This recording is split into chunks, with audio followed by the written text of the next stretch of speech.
I am McKendrick. That is Trey. And this is the Cold Blooded Caffeine Podcast.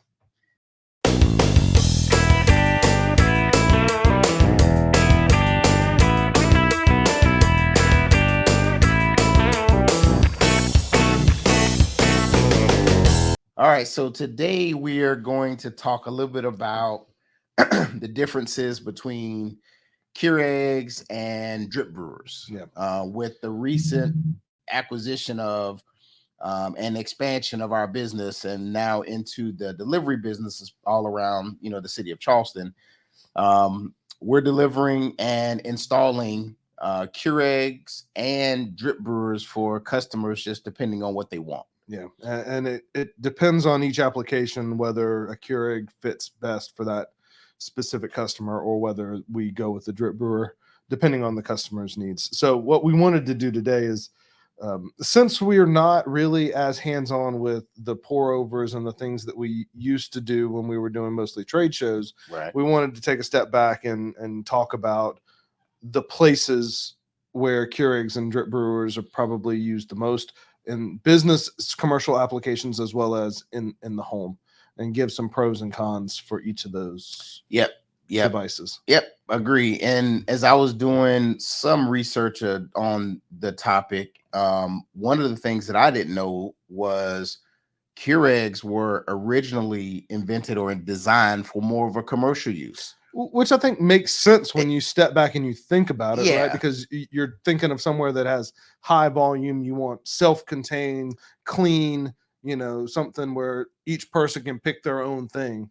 Right. And so you just see them so prevalent in homes, right? It's just like you would have thought like, oh, someone made something that can brew literally a single serving cup at home, make it out the door. But the original design was not that. It was for businesses, for commercial use. So that leads us into the first pro for Keurig is the number of pods, the number of options. The number of options are plentiful. So research shows that there's probably about 75 different manufacturers, but 500 plus different. And these are Keurig pods. Keurig pods only. Yeah, yes. Not talking about like we have pods that are green pod. Yes, that's not ours. That is Keurig branded pods. Like that is a lot. 75 different like brands of Keurig branded pods. So like Green Mountain, Starbucks. Yes. I mean, there's just the list goes on, right? Nestle, like there's tons of them. So Bigelow, everyone has pods that are made for Keurig, and I mean for us, so we have in our inventory that we offer probably about 40 different flavors. So we have a portfolio of just your regular light, medium, and dark. But then we also get into a lot of the different flavors as well. What was the one? The caramel French vanilla latte or something like that. I mean, hazelnut. We've got the holiday blends, of course. We've got the pumpkin spice and the holiday blends and stuff. So yeah, I mean, you can run the gamut. You can get a simple, just simple medium roast breakfast blend, or you can go out and get a Starbucks, even hot apple cider and hot chocolate, right? Yeah. So you got a lot of options out there for K-Cups, and again, that's one of the pros of it. You can literally get anything your heart desires when it comes to the product offering and flavors. We even have variety packs, right? We do. So like, even within one box, they have different. Yep. I think you can get up to at least 4, maybe even more than that, in one box itself. Yes, 4 different flavors. You got 22 in a box, normally 22 to 24. And now they even offer variety packs that you can get with multiple flavors in them. So, I mean, that is definitely, one of the pros of a Keurig. Even in an office environment, manufacturing environment, wherever, like if that's something that is attractive to you to offer that type of variety for your employees, then definitely a commercial Keurig is the way to go. And especially something for like low to medium volume. Right? Something that you're going to try to cater to the individual instead of have something available for the masses. The Keurig's the way to go. So what else is a pro for Keurigs? I would say the consistency. So, I mean, some Keurigs are, you have the option to select the size cup you want, like 8, 12, I think even up to 16 maybe. But that just controls the amount of water. It controls the amount of water. The amount of coffee grounds is pretty consistent with the K-Cups. Right. If you're buying a pod, you have no control over it. That's right.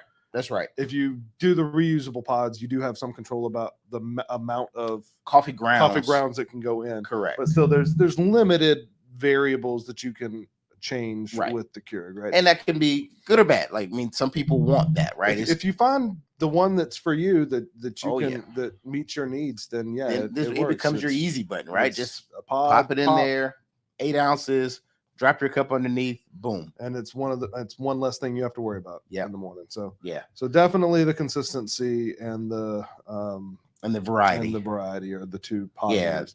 Definitely. And affordability, right? I mean, from a coffee maker standpoint, I think Keurigs are probably, you can get an entry-level Keurig that does just about everything one of our commercial Keurigs does for $100 or so, right? They're not that expensive. You can get in for pretty cheap on a residential Keurig. And now it won't handle the volume that some of our commercial Keurigs will do. No. But it'll definitely, if you're making 1 cup in the morning, it'll serve you just fine. Yeah. Okay. So any other positives you can think of for Keurigs, or we need to go to the negatives? Yeah. Only other thing I was thinking about is, there's different types of Keurigs. Like they have the ones that have the automatic empty pod dispenser in them. So those are, have their place, benefit to those who like that sort of thing, where you literally don't even have to worry about taking the used pod out. So for those that haven't seen it, it actually flips the pod backwards, and there's like a reservoir inside the machine that catches the used pod K-Cups. And we have those, like we have a couple of those in service. There are pros and cons to those individual machines as well. And we've had a couple of instances where if you don't maintain them, like you almost have to increase your maintenance on those machines, because we've seen where the coffee grounds, when they throw the pod back, the top of the K-Cup will actually if it's like whatever, not sealed good or whatever, drop some coffee grounds, and it will start getting into the next cup. So you see coffee grounds in the bottom. Also, you can't use reusable K-Cups with the flip back ones. That's true. Flip your reusable thing. That's right. So those are the cons of that. So speaking of cons, let's talk about some cons for Keurig. I think the big one is the environmental impact. I think that's the one that you hear the most about when you talk about Keurigs. Hands down. Like that's one of those even things where, even before quality, you hear you hear environmental impact. I mean they're plastic, right? So, and there's nothing really being done. I mean, I get it, like the convenience of those single pods to make a cup of coffee is great, but they are just not environmentally friendly. The vast majority of the pods that you see available on the market are not recyclable in any convenient way. So you'll see once in a while you'll see like hotspot's not the right word, drop off points where you can recycle, like you can drop them in. The problem with them is they're not recyclable in a home environment. Like you can't just you can't drop them in your blue trash can and leave it by the curb and they recycle them. They have to actually go back to Keurig and go through a special process for recycling. So I mean, even to say they're recyclable, I think is a stretch. It is, right? But compostable. Like, so the problem with some of the compostable ones, you'll see ones that are compostable, but it's the same problem. A lot of those are compostable in a commercial application. You can't just throw them in your garden compost and expect them to compost. Ours are. So just to clarify, I know I'm not talking bad about our pods. Ours are residential compost. So that is, a pro for us. Right. So 100% of what I provide for Keurigs outside of our brand is plastic. Right. Unfortunately, it's plastic. It is. I mean, that's the nature of the industry. for those K-Cups. But the ones that we have, so with our logo, with our logo on them, they're 40% more coffee grounds in each one. Yep. Which we'll get to why that's important here in a second. And then they're nitrogen sealed as well to keep the freshness in. Yep. And fully compostable. Yep. So that's a pro for us, but for just K-Cups in general, I mean, the environmental piece of it is just. You said an interesting stat before we started recording. The founder or one of the founders of Keurig. Yeah. About the name itself, or are you talking about them not using the product anymore because of the environmental impact. So it's interesting. I was like, wow, like it's a big deal that even one of the founders now no longer even uses K-Cups because of they understand how negative it is on the environment. So that's definitely one of the biggest cons that I saw related to K-Cups. And then the other one, the quality, right? So you're what we had talked about previously, where you get the consistency, has a downside. It does, right? Because, well, first of all, your ratio is wrong. So those of you that are into coffee, that the golden coffee rule of 1-15 to 1-17, that it's like there's no possible way that there's that small amount of coffee can get to a 1-15 ratio within a Keurig. So that's why a lot of Keurigs you'll get like a very thin coffee because it's not getting optimal extraction, right? No, you're losing a lot of body.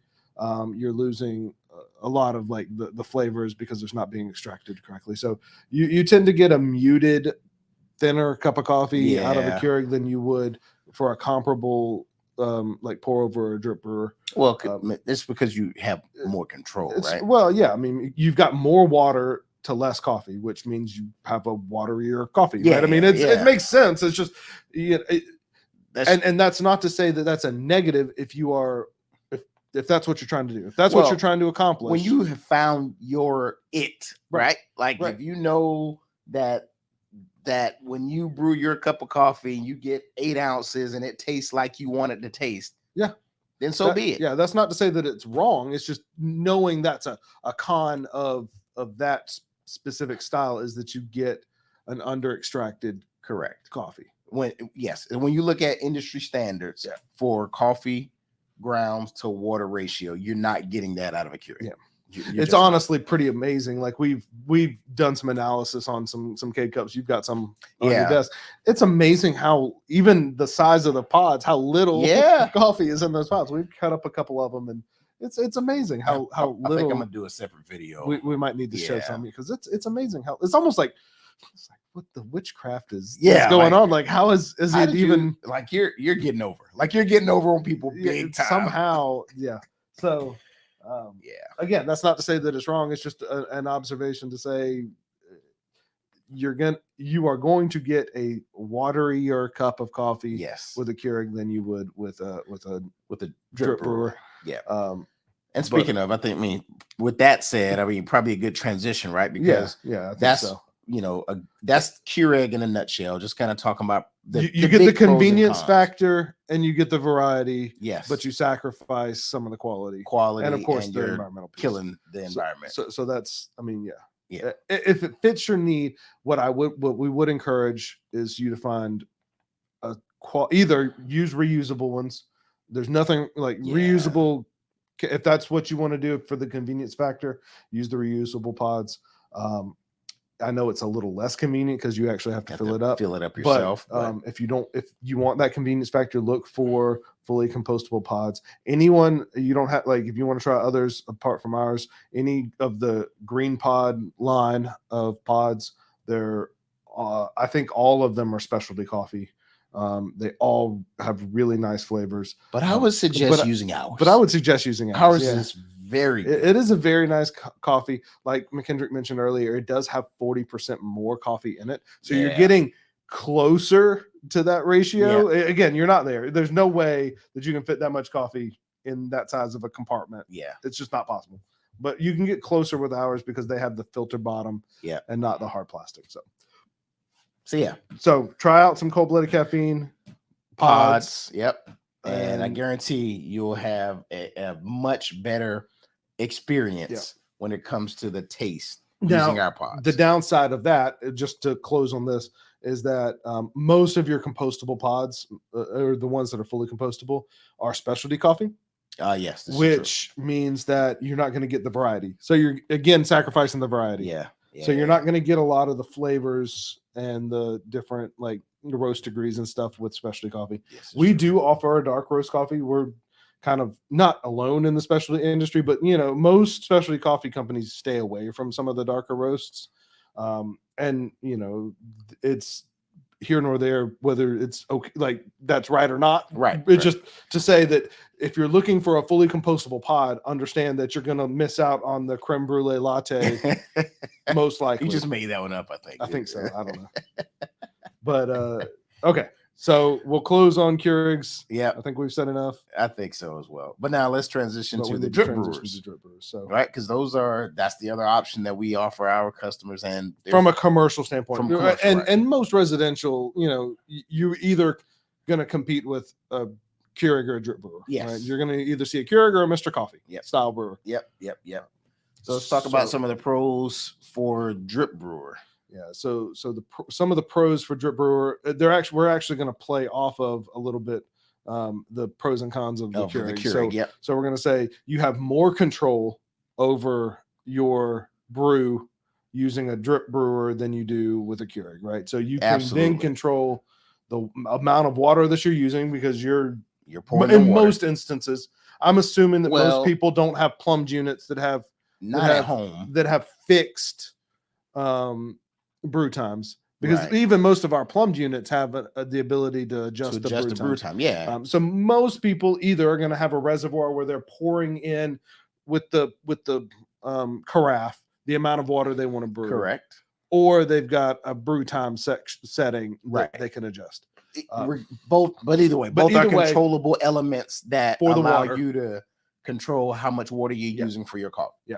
The second one, of course, is the coffee. Is the coffee grounds themselves. So you're physically putting in the amount of coffee. The one exception is that there are some drip brewers that do run off of like filter packs. Yes, which was new to me. Like I honestly didn't realize. I've seen them like in like hotels and stuff. Yeah, I mean, again, it makes sense. You know, like you just want to drop the pack in there, and there's you can look online for each manufacturer's website, like the Folgers or Maxwell House, and it'll tell you, how much is in the filter pack, what's the recommended amount of water to use. But I think that's the exception to the drip coffee rule as opposed to the rule. Yeah, right? We're going to say that most people that are using drip coffee makers are buying bags of coffee, either whole bean or ground, right, and putting coffee into a they use some kind of container where they're taking coffee out, putting it in, measuring it. So therefore, you have control over both the water amount in and the amount of coffee in.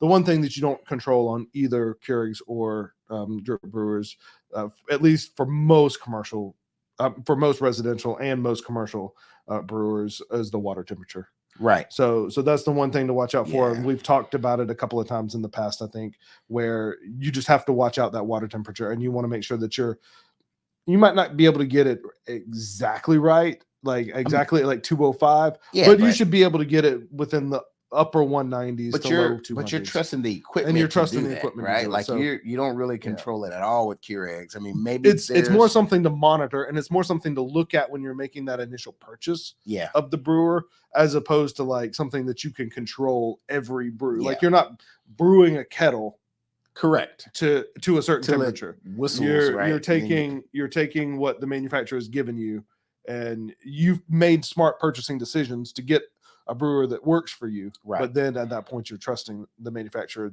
that it's going to stay consistent, that it's going to deliver the expected temperature that you want or desire, or should be, required in order to brew an optimal cup of coffee. Yeah. So but that's a big one though, right? Mm-hmm. Being able to control those elements is really important for a lot of people. Yeah.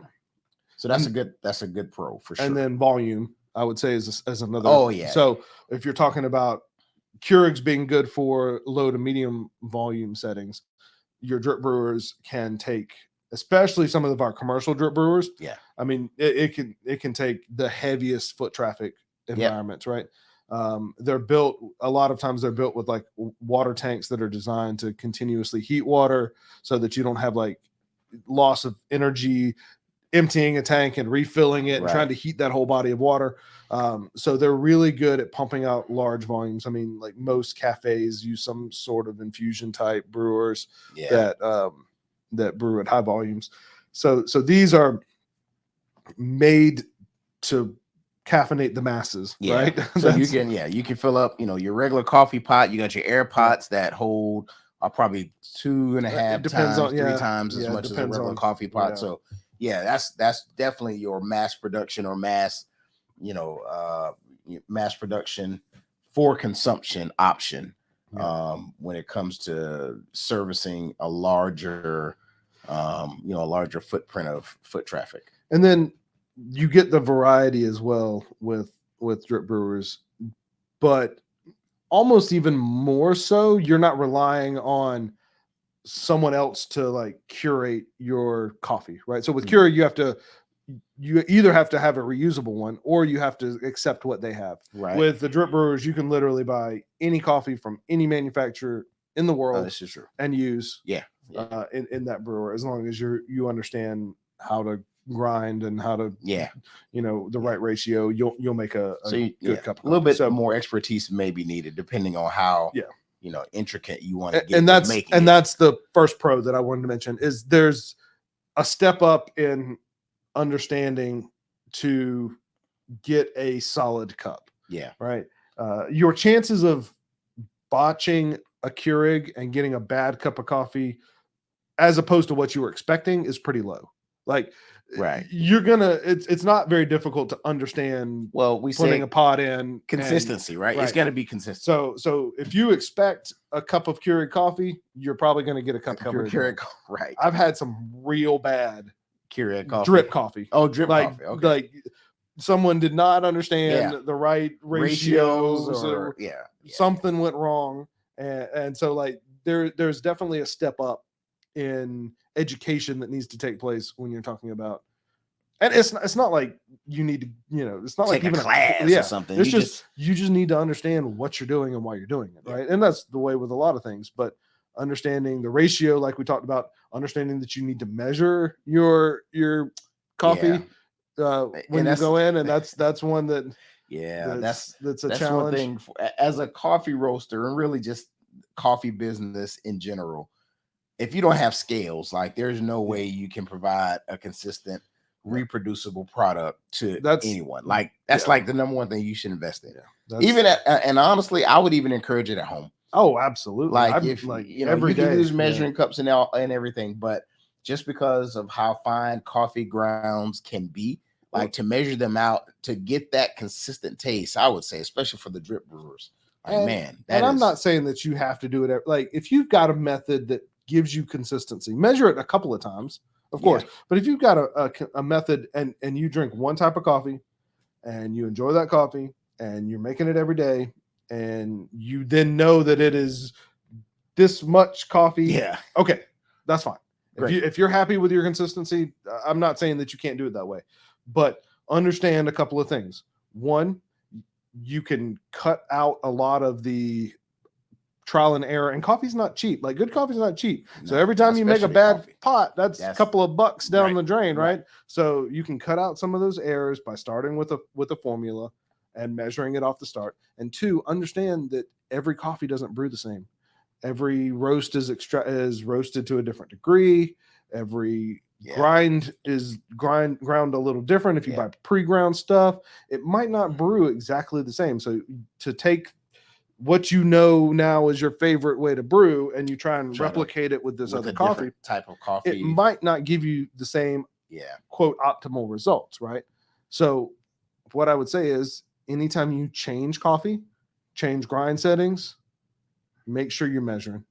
And that way you'll get that consistent cup with your drip brewer.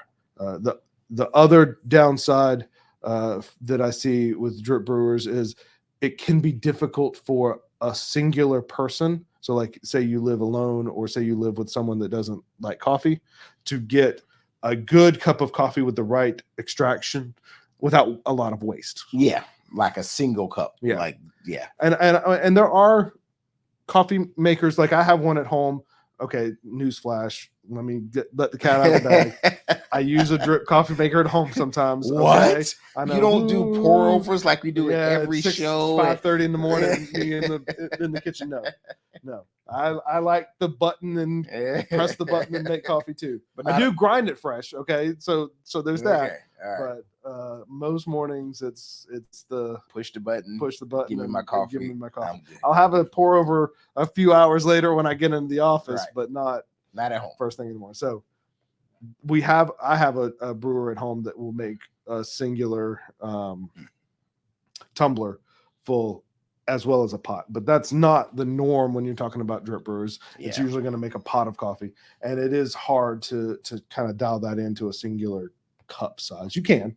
It can be done, but a lot of those filter baskets are designed for a specific cup range, and a lot of them are like 8 to 12 cups. Yeah. So if you put less coffee in there, it can splash it around, it can over extract. So it can be tricky to get a really good cup of coffee for single serve drip brewer, unless you're a pot a day drinker. Yeah, well, there's a lot of people which is fine. I mean, I drink more than 1 cup a day, so I'm probably in that crowd. So and then again, we'll talk about the heat. It's difficult to control the heat. Yeah. That's kind of the same across both, right? A lot of those, a lot of the residential brewers use the same heating element for heating the water as they do the hot plate on the bottom. Mm-hmm. So just think about how long it takes for that hot plate to get warm. It doesn't take a long time. No. But it's using that same element. So you think, if you push that button and that initially starts to brew, it's going through a warming up heating element as opposed to a fully hot heating element. Right. So a lot of times on that first initial brew, you'll get less than fully heated water starting to come out and going into that coffee bed. And then it'll catch up eventually. But that start of that brew can be under temperature. So you would think though that would be taken into consideration. So maybe the back half is actually hotter. It could be, but then you're talking about getting some then you might get over extracted flavors, and you might get some burnt notes in that. So just know that. I mean, again, is there stuff that you can do to fix it? Maybe, yes. I mean, you can preheat some water, pour it in the reservoir preheated, so that it helps out some of that initial surge. Is it something that you're willing to do? Do I do it every day? No. But take that into consideration when you make that purchase of that brewer. Yeah. To look for ones where people have done the testing and reviewed them and say that they get to an adequate temperature upon the first a few seconds of the brew. So that's the downside of the drip brewer. So just a quick recap. So the Keurig, the pros, consistency, and the variety. For sure. The downsides are the economic impacts. Yeah, the environmental for sure. Similar lack of control. And the lack of the lack of control. Okay, the drip brewer. So we've got volume, the amount of coffee that you can make. Easy. You've got the variety that you can make, and then you have more control. And then you have more control. Coffee grounds, like amount of water. But then the downsides, you've got the lack of control over the heat, the temperature. Right. And you've got the difficulty of making smaller batches. So and the education factor, you need a little bit more. Curve. Yeah. So I mean, they really fit different roles, right?